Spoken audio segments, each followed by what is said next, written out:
Buenas amigos, ¿cómo estamos? Pues si tienes OBS y después de una actualización te aparece este mensaje al arrancar, suele ser porque los plugins que tengas, como en este caso el Source Record, ya no son compatibles. Lo ideal para solventarlo es irte a la web del creador y meter la última versión que la habrá hecho compatible.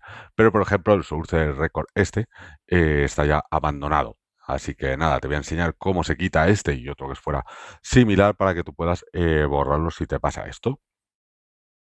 También si vas a meter una actualización, pues ir en el mismo sitio, porque te voy a enseñar la carpeta donde va el plugin en tu ordenador. Así que nada, abrimos con Windows E el explorador y nos tenemos que ir a la siguiente ruta que te muestro por aquí. Puedes ir haciendo doble clic y demás, pero bueno, le damos aquí a intro y verás que aquí tienes pues un montón de cosas de archivos del sistema.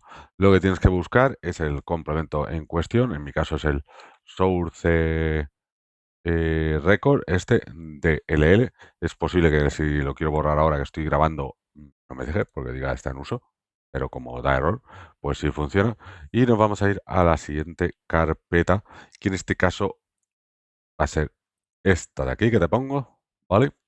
Le damos a intro y aquí igual que antes habíamos buscado el DLL del plugin que queremos borrar, en este caso Source Record, pero recuerda que esto te puede valer a lo mejor para otros, pues en este caso igual la carpeta, y justo es la que te he seleccionado, es esta de aquí.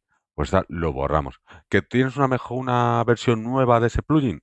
Sobreescribirías esos archivos que te estoy diciendo, la carpeta con sus archivos y el DLL de la ruta anterior.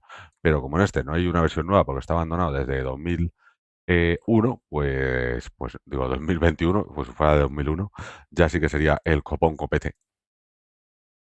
Y así un inciso rápido, supuestamente la alternativa sería este de Source para el otro complemento, si te pasa con ese concreto, ¿vale?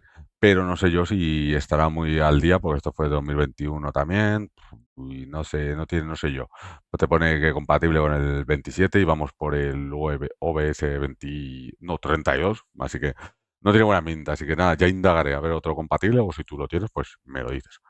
Nos vemos amigos en el próximo video. Hasta luego.